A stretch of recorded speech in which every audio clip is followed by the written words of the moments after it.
Ukraine's path to EU membership began on February 28, 2022, on the day when Russian equipment was on the outskirts of Kyiv.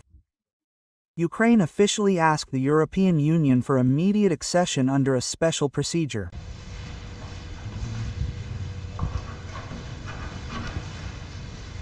Already in June 2022, the European Commission recommended granting Ukraine the status of a candidate for EU membership, and the leaders of the member states agreed with this request.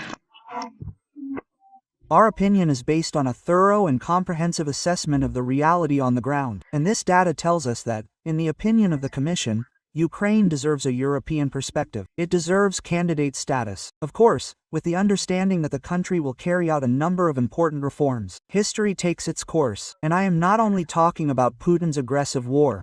Show your leadership so that this country becomes part of our family as soon as possible. Already in June 2024, official negotiations on Ukraine's accession to the European Union began. The day we have all worked so long for. The day for which we have all worked long and hard. The entire Ukrainian team. Today is the official, actual, real opening of negotiations on Ukraine's accession to the European Union. And until today, we were a state that had received the status of a candidate for accession, but there could not yet be complete certainty whether we would realize this status. And from today, this is definitely certainty. Ukraine will certainly be a full member of the European Union.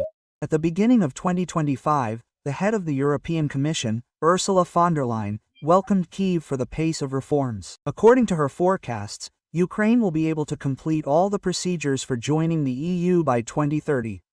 Later, in her speech at the EU-Ukraine 2025 Business Summit, Enlargement Commissioner Marta Kos noted, "The EU team is working tirelessly to ensure Ukraine's future integration." According to her, the reforms carried out by Kyiv in the most difficult conditions bring Ukraine closer to the EU in every sense: political, legal, and economic. However, according to her, problems remain. For example, overcoming Hungary's veto. In the future, Ukraine will be an EU member. 26 EU member states support this vision, and we are working very hard in the negotiations. The accession process is happening at different levels. We are halfway there. We will continue in the same spirit, and the entire team of the European Commission, about 1,000 people in Brussels, is working on this every day. So we will be ready when the Council can issue an opinion on the opening of all clusters. I am sure that this will be possible this year, but, of course, we must work on this with Hungary as well.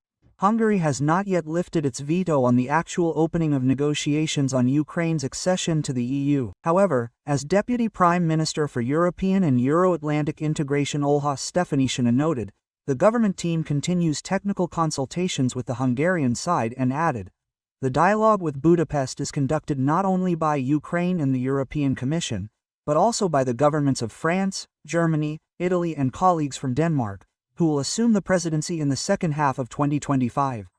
Thus, Denmark's Minister for European Affairs Marie Bjerre has already stated that her country will continue to facilitate Ukraine's accession to the EU, despite Hungary blocking the negotiations.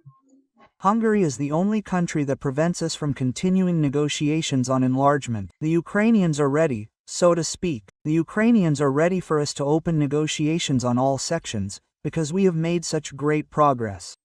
The Commission believes that they are ready for this, and we are 26 countries that support this. Our security is also linked to enlargement. That is why we will prioritize progress in the negotiations, in particular with Ukraine, which is fighting for our freedom. Ukraine can not only protect Europe, but also become an important engine of growth in the region, noted the head of the European Central Bank Christine Lagarde. During her visit to Kyiv on June 19, Eastern European countries demonstrated impressive economic growth after joining the EU, Christine Lagarde recalled. The transformation that occurred after Europe's eastward expansion was impressive. On average, countries that joined the EU in 2004 have almost doubled their GDP per capita over the past 2 decades. According to analysts, after signing the association with the EU, the share of the European market for Ukrainian exports increased from 12 to 27%. And in many categories, even more than a third of Ukrainian exports go to the European market. According to forecasts, Ukraine will receive even greater opportunities when it becomes a full member of the EU. Ukraine's integration into the EU internal market has been going on for almost 10 years now under the association agreement. Over the course of a decade, Ukraine has proven that it is a reliable and trustworthy partner when it comes to trade, and especially when we talk about the current trade liberalization, about the internal market, we listen to the member states. The European Commission is taking steps regarding transit and protective measures.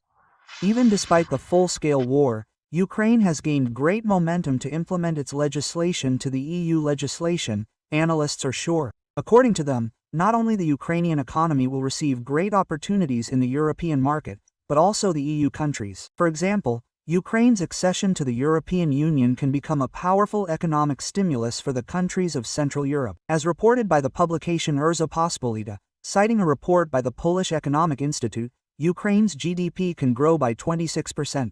And the state nearby, in particular Poland, Hungary and Lithuania, will also receive economic benefits. For example, during 2021 to 2024, exports from Central European countries to Ukraine increased by 75% from more than 13 billion euros to a record 24 billion. In particular, this also opens up great opportunities for European companies to work in the Ukrainian market. That is, it is mutually beneficial. The thing is that the benefit for our neighbors, our Western neighbors, who are almost all already members of the EU, is primarily in what will happen after the war, after Ukraine's victory.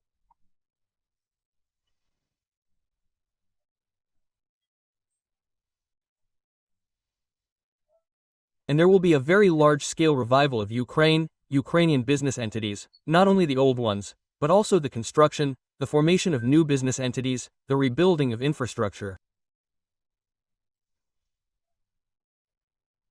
The Ukrainian government itself hopes that negotiations on all chapters of Ukraine's European integration will begin before the end of 2025.